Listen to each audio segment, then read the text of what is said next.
আসসালামু আলাইকুম ভিউয়ার্স, আমি কেয়া চৌধুরী। আজকে আমি আপনাদেরকে যে রেসিপিটি তৈরি করে দেখাবো তা হচ্ছে ডিম দিয়ে ধুন্দুল ভাজি। ডিম দিয়ে ধুন্দুল ভাজি তৈরি করতে আমরা প্যানের ভিতরে হালকা একটু তেল নিয়ে নিলাম, 1 চা চামচের মতো।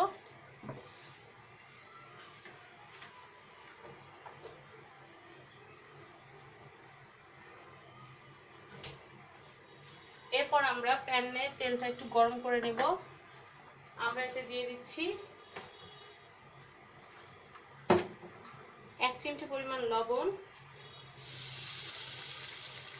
1 চিমটি জিরা। এই জিরাটা আর লবণটার ভিতরে আমরা দিয়ে দিচ্ছি আমাদের যে ধুন্দুল আছে, আমরা ধুন্দুলটা দিয়ে নেড়ে নিব। আমরা কিন্তু ভিউয়ার্স এটা ঢাকবো না, যেহেতু এটা আমরা ভাজি করব। এটা কিন্তু আমাদের নাড়তে থাকতে হবে। আমরা এটা নাড়ার উপরে রাখবো। আমরা ঢাকলেই কিন্তু এটা পানিতে ছেড়ে দিবে।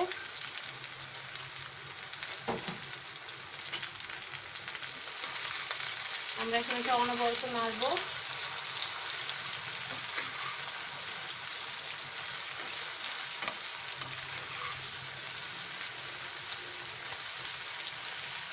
ভিউয়ার্স আমরা এটাকে নাড়তে থাকবো। এটা নিচের যে চুলার যে আঁচটা আছে, সেই আঁচে কিন্তু এটা নরম হয়ে যাবে আস্তে আস্তে। এটা থেকে একটা পানি বের হবে। আমরা কোনো রকম পানি দিব না। যে লবণটা দিয়েছি সেই লবণটাতে আর জিরাটাতে এটা রান্না হতে থাকবে। আমরা উল্টে নিচ্ছি। ভিউয়ার্স এভাবে 3 মিনিট থেকে 5 মিনিট এরকম করলে, আমরা নেড়েচেড়ে যখন এটাকে করে নিব, তখন কিন্তু এটা থেকে এটা কিন্তু সফট হয়ে যাবে। এটা যখন এভাবে নাড়তে নাড়তে সফট হয়ে যাবে, তখন আমরা এটাকে ডিম দিয়ে বাগার দিয়ে নিব। তাহলেই তৈরি হয়ে যাবে আমাদের মজাদার রান্না, ধুন্দুল দিয়ে ডিম ভাজি।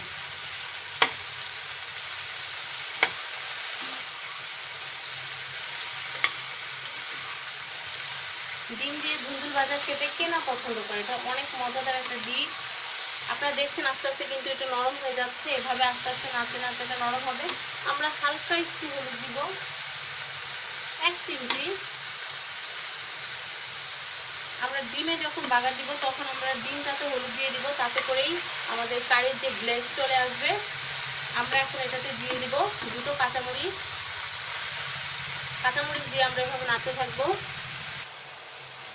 ভিউয়ার্স আমরা কাঁচামরিচ 4টা কাঁচামরিচ কুচি করে নিয়েছি। আমরা কাঁচামরিচ দিয়ে নেড়ে নিচ্ছি। আমরা যদি জালটা কোনো রকম কমাই, তাহলেই কিন্তু এটা পানিতে ছেড়ে একদম ঝোল ঝোল হয়ে যাবে। তখন কিন্তু ভাজি যে আমরা চাচ্ছি সেইটা কিন্তু আমরা পাবো না। তাই জালটা একটু মাঝারি আছে রেখে আমাদের নাড়ার উপর রাখতে হবে। এটা আমরা নাড়তে থাকবো। আবার খুব বেশি জাল বাড়িয়ে দিলেও কিন্তু ভিউয়ার্স পুড়ে যেতে পারে, তখন কিন্তু টেস্টটা কমপ্লিটলি নষ্ট হয়ে যাবে। আমাদের এটা কিন্তু প্রায় হয়ে গিয়েছে, আপনারা দেখতে পাচ্ছেন নরম হয়ে গিয়েছে। আমরা এটাকে এখন একটা ট্রেতে ঢেলে নিব। আর এখন আমরা এটাকে পেঁয়াজ দিয়ে বাগার দিয়ে দেব। পেঁয়াজ আর ডিম দিয়ে বাগার দিয়ে নেব।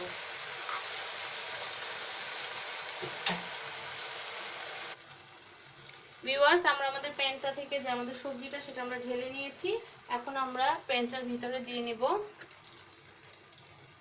তেল।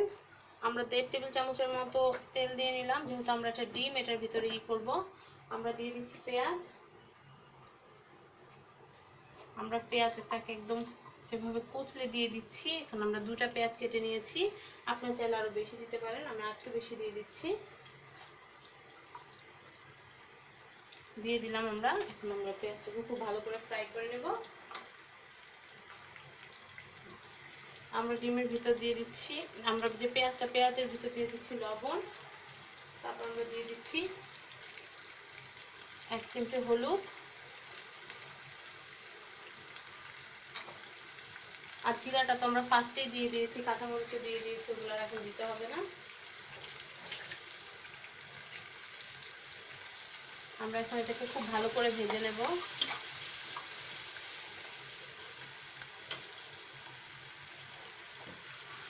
পেঁয়াজটা ভাজা হতে হতে আমরা ডিমটা নিয়ে নিচ্ছি।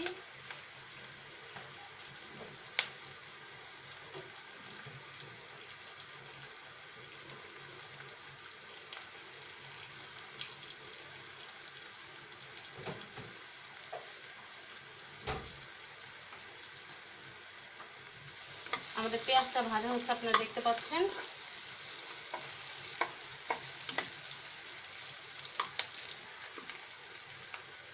ভিউয়ার্স, এটা রান্না করা খুবই ইজি, বাট এটা অনেক টেস্টি। আপনারা রান্না করে খেলে বুঝতে পারবেন। ভিউয়ার্স, আপনারা চাইলে এটাতে একটু কারি পাউডার ইউজ করতে পারেন, এটার স্বাদটা খুব বেড়ে যাবে। আমি প্রাণের কারি পাউডার নিয়ে নিচ্ছি, আমি আপনাদেরকে দেখাচ্ছি। এই যে প্রাণের কারি পাউডার, এটার দাম খুব বেশি না, এটার দাম মাত্র 20 টাকা। আপনারা যে কোনো স্টোরে এটা পেয়ে যাবেন। আমাদের পেঁয়াজটা যখন ভাজা হয়ে যাবে, ডিমটা দেওয়ার একটু আগ মুহূর্তে আমরা এই কারি পাউডারটা দিয়ে দিব।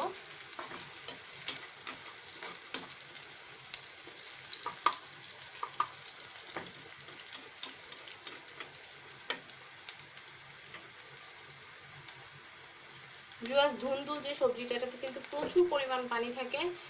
এটা একটু ঢেকে দিলে দেখা যায় পানি দিয়েই হয়ে যায়। আমরা কিন্তু কোনো পানি দিইনি, তারপর এটা তো প্রচুর পানি হয়েছে।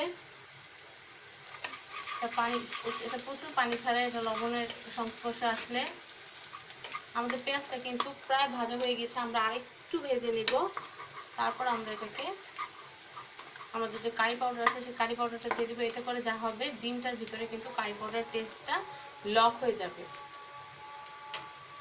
আমরা হালকা একটু কারি পাউডার দিয়ে নিচ্ছি, 1/2 চামচের মতো।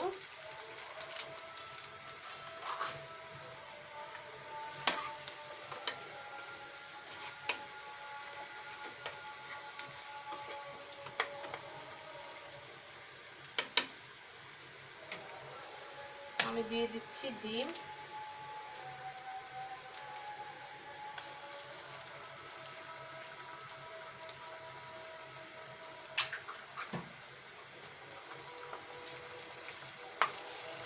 আমরা ডিমটাকে এভাবে একটু ছড়িয়ে দেবো পেঁয়াজের উপরে, দেন আমরা আস্তে আস্তে এটাকে নেড়ে নেব।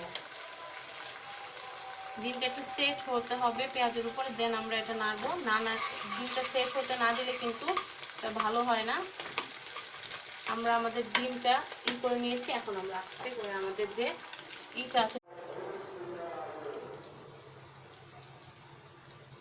ভিউয়ার্স, আমরা আমাদের সবগুলো সবজি দিয়ে আমরা 10 মিনিটের মতো এটাকে রান্না করে নিব বাড়তি জালে। তারপর আমরা নামিয়ে পরিবেশন করে নিব আমাদের মজাদার ডিম দিয়ে ধুন্দুল ভাজি। ভিউয়ার্স, তাহলে আমরা এটাকে 5 মিনিটের মতো রান্না করে নেই, তারপরে আমরা নামিয়ে পরিবেশন করছি আমাদের মজাদার রেসিপি। তো ভিউয়ার্স, আমরা 10 মিনিট রান্না করে নিচ্ছি। ভিউয়ার্স, ডিম দিয়ে সবজিটা মিলিয়ে নেওয়ার পর আমরা 5 থেকে 7 মিনিটের মতো এটাকে আমরা বাড়তি জালে আমরা রান্না করে নিয়েছি। আমরা কিন্তু জালটা কমালেই কিন্তু আমাদের পানিটা আস্তে আস্তে বেড়ে যেত, তাই আমরা বাড়তি জালে রান্না করে নিয়েছি। রান্না করে নেওয়ার পরে তৈরি হয়ে গেছে আমাদের মজাদার ডিম দিয়ে ধুন্দুল ভাজি। আশা করি আমার রেসিপিটি আপনাদের ভালো লেগেছে। যদি ভালো লেগে থাকে আমার রেসিপিটি, তাহলে অবশ্যই লাইক দিবেন আমার ভিডিওটিতে, শেয়ার করবেন আমার ভিডিওটি, এবং অবশ্যই সাবস্ক্রাইব করবেন আমার চ্যানেল ফ্যামিলি অ্যান্ড ফ্রেন্ডস। ধন্যবাদ সবাইকে আমার ভিডিওটি দেখার জন্য। আল্লাহ হাফেজ।